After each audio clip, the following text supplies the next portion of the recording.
Assalamualaikum warahmatullahi wabarakatuh. Perkenalkan, Waalaikumsalam. saya Egi Nasrullah, CGP Angkatan 8 Kota Sukabumi.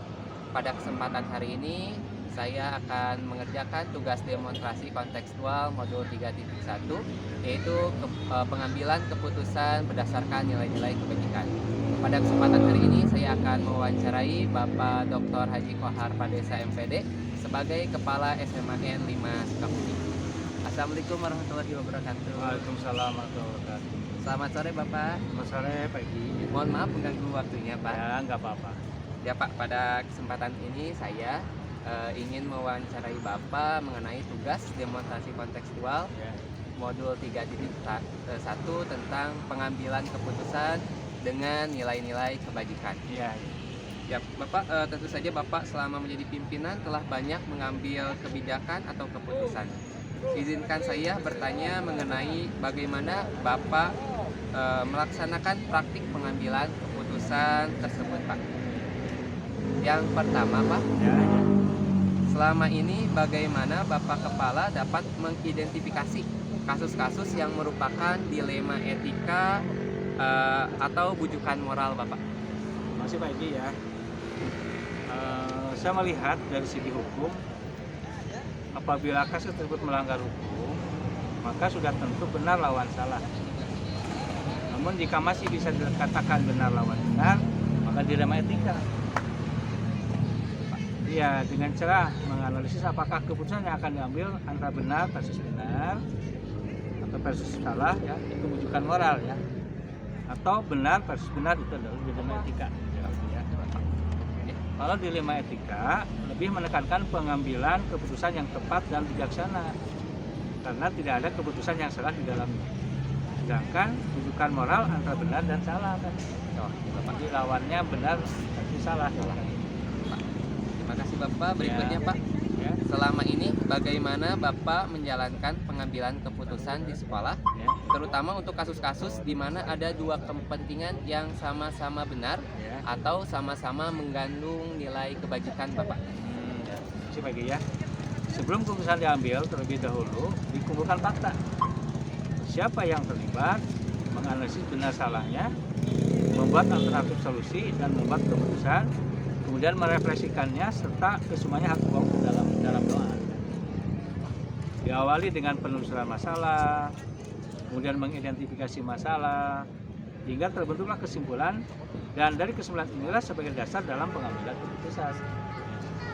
Utamakan yang menjadi prioritas dengan keputusan berpihak pada murid, tapi tetap memegang teguh kebijaksanaan. Bapak. Terima kasih, Pak. Pertanyaan ketiga, Bapak. Ya, Langkah-langkah atau prosedur seperti apa yang biasa Bapak lakukan selama ini dalam mengambil keputusan?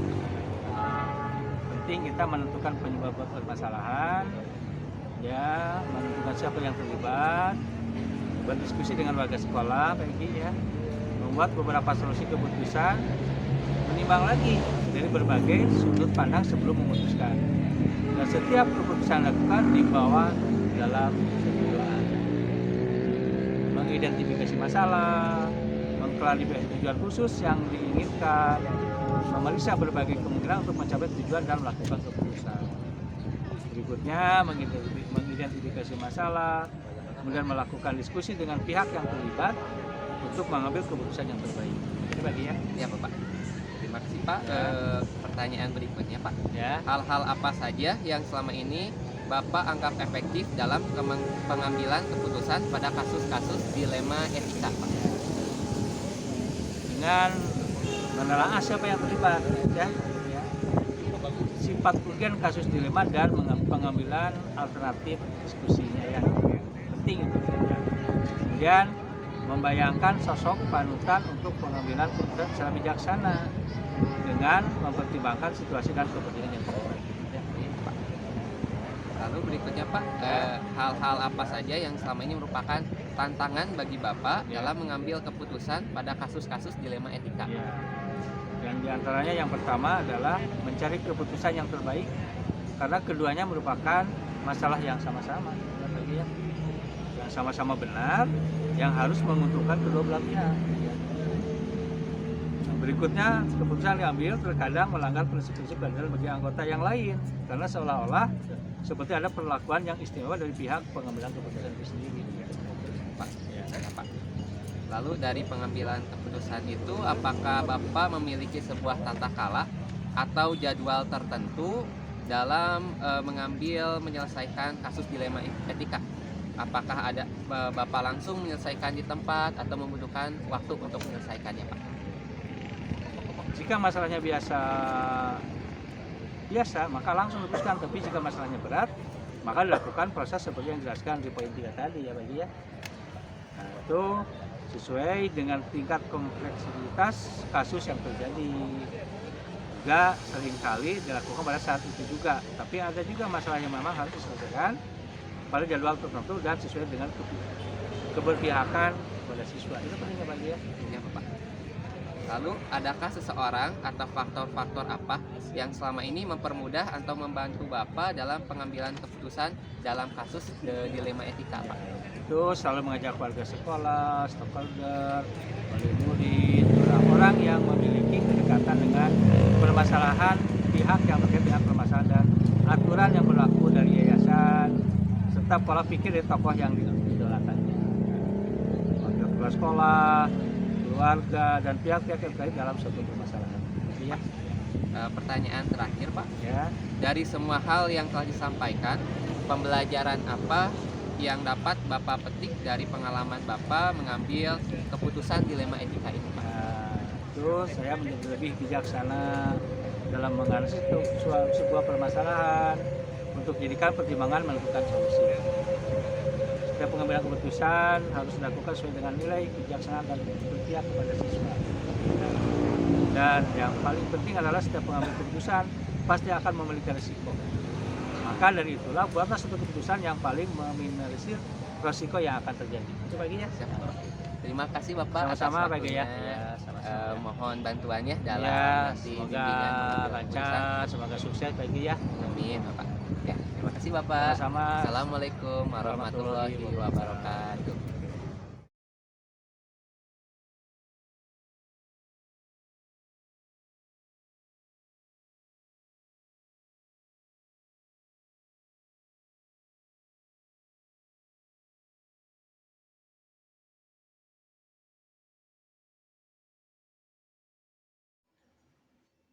Assalamualaikum warahmatullahi wabarakatuh. Perkenalkan, nama saya Egy Nasrullah, CGP Angkatan 8 Kota Sukabumi dari SMAN 5 Kota Sukabumi.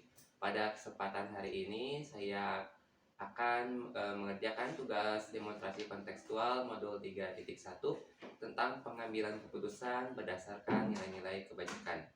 Nah, pada pengambilan keputusan ini saya akan mewawancarai Bapak Anwar SPD sebagai Kepala Sekolah SDN 1 Parung Seah.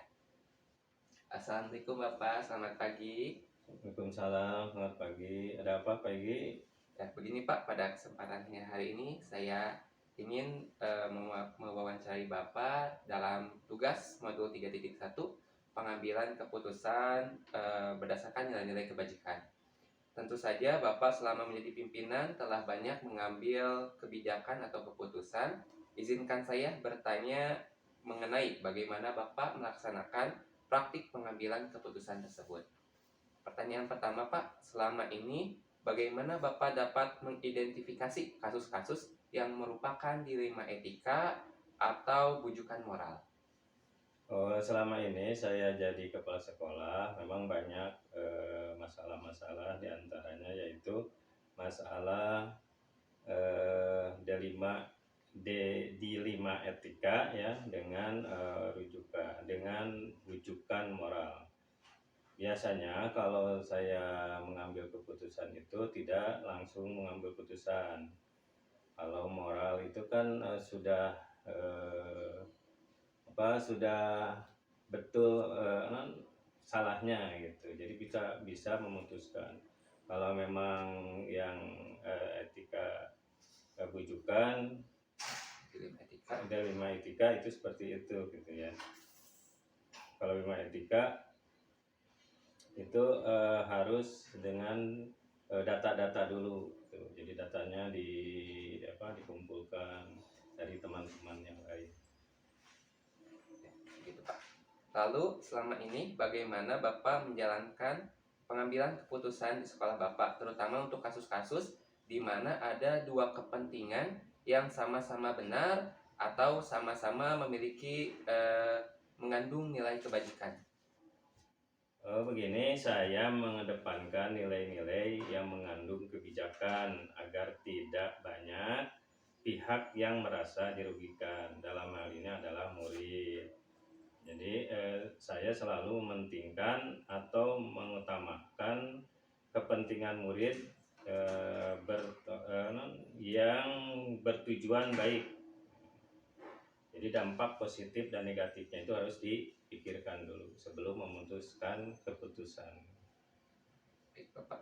Berikutnya, langkah-langkah atau prosedur seperti apa yang biasa Bapak lakukan selama ini? Langkah-langkahnya dan prosedurnya yaitu mengidentifikasi masalahnya, mengumpulkan data-data, mengkonfirmasi, kemudian memvalidasi data itu betul atau tidaknya supaya tidak berdampak positif dan negatifnya, supaya aman nyaman semuanya gitu. Baik, Bapak. Hal-hal apa saja yang selama ini Bapak anggap efektif dalam pengambilan keputusan pada kasus-kasus dilema etika? Hal-hal yang saya anggap efektif dalam mengembalikan keputusan pada kasus dilema etika ini adalah berkoordinasi dengan manajemen, diantaranya guru, staf, keluarga sekolah semuanya gitu, orang tua, terutama komite sekolah. Lalu berikutnya Pak, hal-hal apa saja yang selama ini merupakan tantangan dalam pengambilan keputusan pada kasus-kasus dilema etika? Tantangan dalam mengambil suatu keputusan dilema etika adalah bagaimana saya dapat meyakinkan pihak lain bahwa keputusan yang saya ambil sudah berdasarkan langkah-langkah yang tepat, sehingga putusan ini bisa diterima oleh semua pihak. Lalu, apakah Bapak memiliki sebuah tata kelola atau jadwal tertentu dalam sebuah penyelesaian kasus dilema etika? Apakah Bapak langsung menyelesaikannya di tempat atau memiliki sebuah jadwal yang sudah terjadwal untuk menyelesaikan kasus tersebut, Pak? Biasanya saya memiliki target waktu dalam menyelesaikan sebuah keputusan dilema etika itu tergantung kasusnya, ringan, sedang atau berat. Untuk kasus ringan langsung diselesaikan saat itu juga. Untuk kasus yang sedang dan berat itu barangkali diberi waktu 1-2 hari atau 3-5 hari untuk mengumpulkan data-data fakta betul atau tidaknya. Lalu, adakah seseorang atau faktor-faktor apa yang selama ini mempermudah atau membantu Bapak dalam mengambil keputusan dalam kasus-kasus dilema etika? Tentu ada orang-orang yang selama ini membantu saya dalam mengambil keputusan-keputusan, yaitu guru-guru, wali kelas, ya, terus staf, terus komite sekolah saling membantu semuanya. Jadi warga sekolah itu semuanya membantu. Dan selain itu juga atasan saya langsung yaitu pengawas, itu juga terkait ikut serta dalam menyelesaikan masalah itu. Pertanyaan terakhir, Pak. Dari semua hal yang telah disampaikan, pembelajaran apa yang dapat Bapak petik dan dari pengalaman Bapak mengambil keputusan dilema etika? Pembelajaran yang dapat saya ambil banyak sekali. Saya dalam pengambilan keputusan harus menempatkan diri kita pada sebagai posisi, harus memiliki tempat tinggi, selalu berpikir jernih, sabar, dan penuh dengan tanggung jawab karena hal yang menyangkut orang lain. Keputusan saya ini harus hasil berkoordinasi, ya, dan keputusan ini dihasilkan dapat memuaskan banyak pihak karena keputusan dengan transparan. Tambahan lagi, saya itu juga selalu mengedepankan musyawarah, lebih banyak mendengar dan mengambil kesimpulan dengan analisis yang objektif. Yang penting adalah tidak ada peraturan yang dilanggar dalam pengambilan keputusan tersebut. Itu barangkali jawaban saya, Pak Egi. Ya, terima kasih Bapak atas waktunya untuk diwawancara. Mungkin untuk tugas demonstrasi kontekstual modul 3.1 sampai di sini. Nanti kita akan analisis jawaban dari Bapak Kepala Sekolah. Terima kasih. Assalamualaikum warahmatullahi wabarakatuh. Waalaikumsalam warahmatullahi wabarakatuh.